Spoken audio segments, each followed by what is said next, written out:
welcome back to the Citizen Channel. You're all staying safe and well. And another episode. I didn't know that. Yes, I've recently had to publish a Chelsea one that I'd forgot all about back in August, but hopefully this will be out in reasonable time to the game that we're talking about. Yes, my apologies. So I think I was so knackered going out to London for that first game and felt really tired for some reason that I forgot all about it. Anyway, this should be out within reasonable time to the game. It's of course City against Southampton that took place on the 26th of October 2024. So I'm going to check out some facts and oddities within the hard copy memory of the game, of course, the programme. And the programme is available from subscription or by subscription from Ignition Sports Media. You can get half-season programmes, no cup games, just the league games for £65 in the UK and Ireland. You can get the full season for £130, but better value as well because you get all the Champions League in that, and the Champions League programmes are more expensive. They're a £5.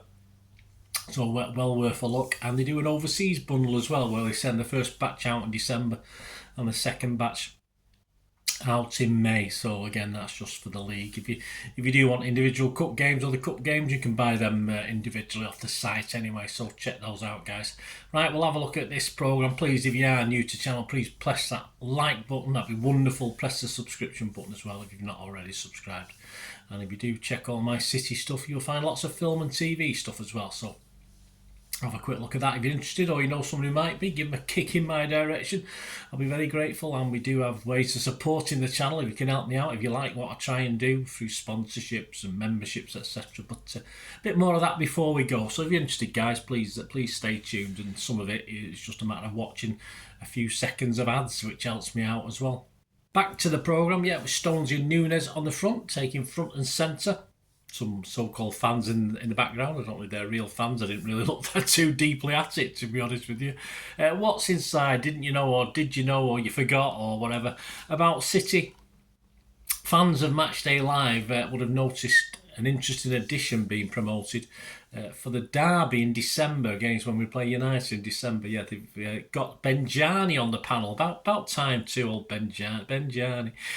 Remembering the Heroes is a nice piece. Now I'm going to do a little feature on this. Of course, it checks out a guy who obviously went to Main Road at a very young age, fought and was in the RAF, etc. And of course, with Remembrance Sunday coming up very, very soon, Remembrance Day.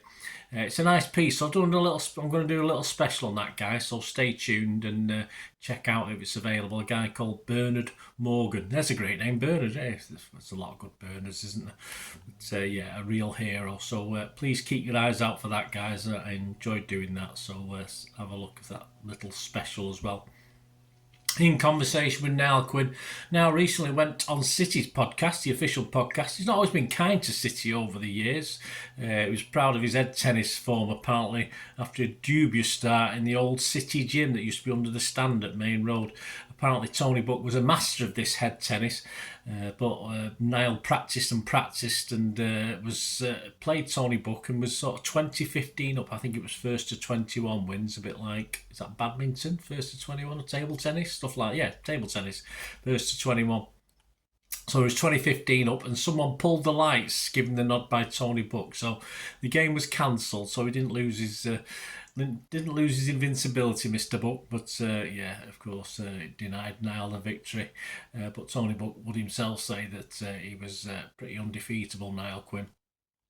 He was complimentary, of course, of people like Kendall, who was there as manager, and Reid at the time. Kendall, of course, wanted him to go with him when old Judas went back to Everton, but Quinn was happy at City. Of course, it didn't end well. That's why I mentioned before about he's not always been nice about City after he left. And I'm not sure whether the pod, I've not listened to it in total, asked him why he seemed to dislike the club, although he said it didn't end well anyway. So there was a hangover, obviously, for Quinny.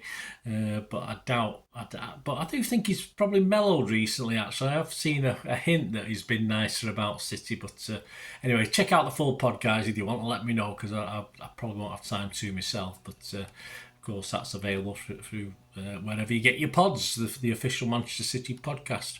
What didn't we know, or did we know about the Saints and forgot all about it? Well, major honours. I certainly knew this. The FA Cup, of course, victory in 1975-76 is the biggest claim to fame, remains the biggest claim to fame, and we can never, City fans, ever forget that, of course. Bobby Stoke, wasn't it? That was just weeks after we'd lifted the League Cup. at Wembley. Of course, Southampton beat United. So near, so far. Yeah, they were also runners-up in the league to Liverpool in 1983-84. And of course, they did contest another FA Cup final, another 2 League Cup finals, but were beaten in all 3 of them.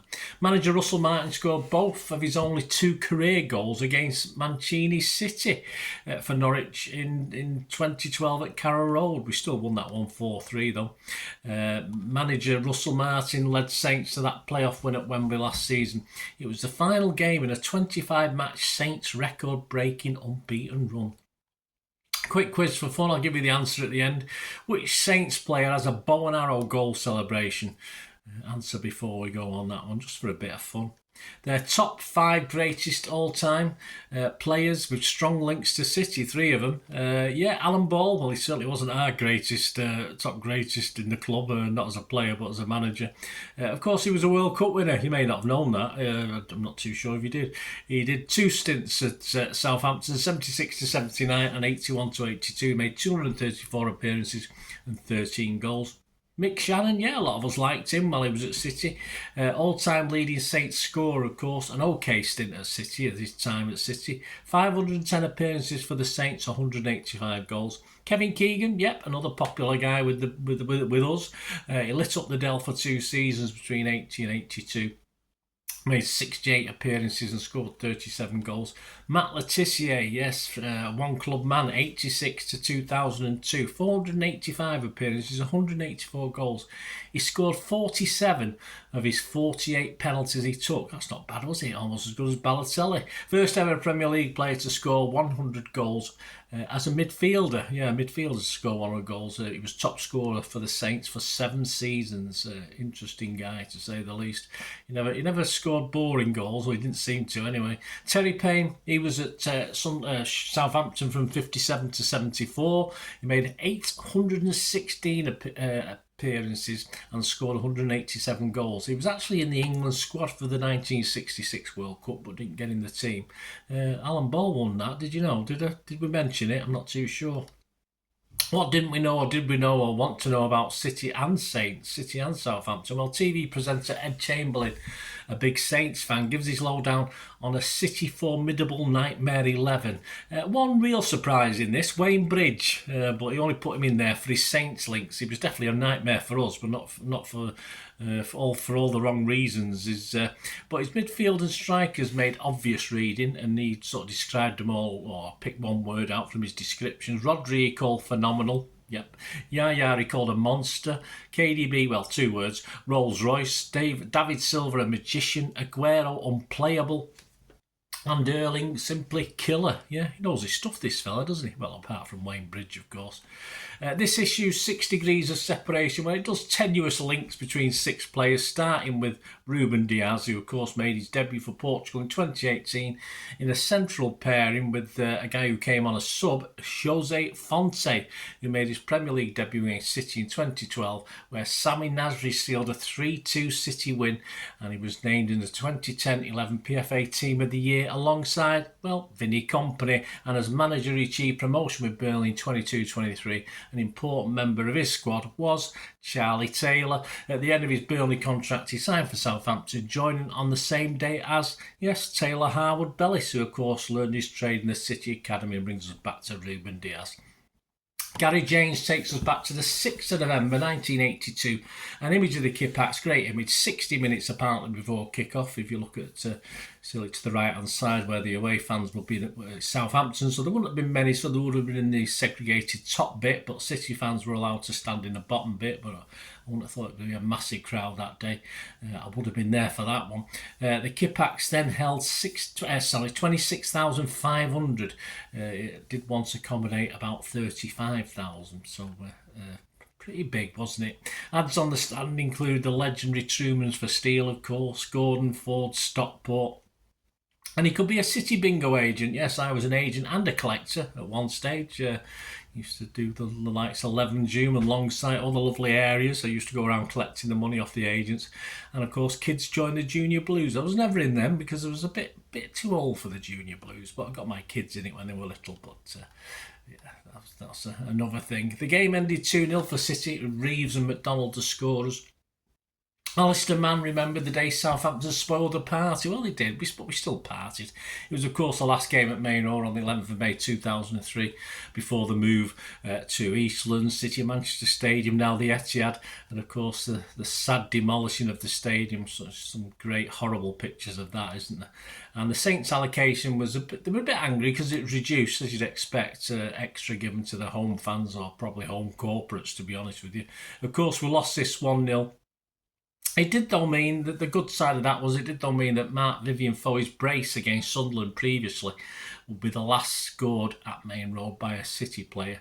Of course, he sadly passed away just weeks later. On the subject of the last game, the cover stars features the iconic programme cover from that very last Main Road game. I've got it in the back in me with all my other programmes. A huge 100-page bumper issue. And of course that front cover of Keegan stood looking out from the main stand tunnel echoed the famous one from the 60s that also features on the back of this programme, of course, of Joe Mercer looking out from the same spot back in the 60s. There you go, guys, and the quiz answer. Did you get it? No prizes, but just give yourself a pat on the back if you got it. Which Saints player has a bow and arrow goal celebration? Yes, so it's yes. Have you guessed it? He give us his surname, you're all right. If you give us both names, you don't get anything extra. There's no points for this. Cameron Archer. There you go. So no surprise if that's a good bow and arrow celebration. So I hope you enjoyed this. I didn't know that. I'll look inside the City versus Southampton programme from the 26th of October 2024. Please look out for that special, that Remembrance Day special. That's a great story, a great character, a great bloke. Please keep your eyes out for that as well. And thanks for watching, guys. Let me know your memories. Let me know anything that stood out for you in the programme that's, the best it's been for a little while, the City programme this season. So keep commenting on that. Don't forget you can get the subscriptions, etc. Hope you enjoyed that. Let me know how many memories you've got. And please, if you do like what I try and do, want to help me out and support the channel, please stay tuned. I hope you enjoyed the feature, and if you can support me through the subscription, if you can subscribe, guys, that'd be wonderful if you've not already done so. We do actually have memberships at the moment, just 99p a month, so you get access to all my City stuff, including all the history vlogs, dozens and dozens not been published yet that you get immediate access to, and every time I do a edit and do a vlog, you get immediate access to it as well. So you can have a copy of scripts as well if you want any hard copy of the sort of things I do on matches and teams and managers and players, etc. So if you can join the membership, that'd be wonderful. We do have sponsors at the moment. Piat6505 are our current sponsor. They have a little eBay shop, so if you check in the comments section, there's a link there to the shop. They sell movie posters from the 90s and 2000s. They sell DVDs, some classic Hollywood movies, some classic foreign language ones.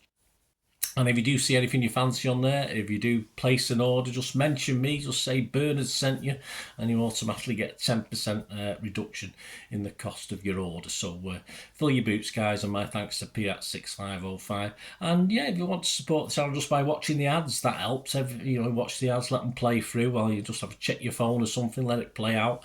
And of course, if you follow any of the links, that always works as well. If you follow a link to one of the ads and you fancy something, I've done it myself. I've followed a link and actually purchase something from another organisation, but it can happen. It can happen. Not all ads are stuff you're not interested in.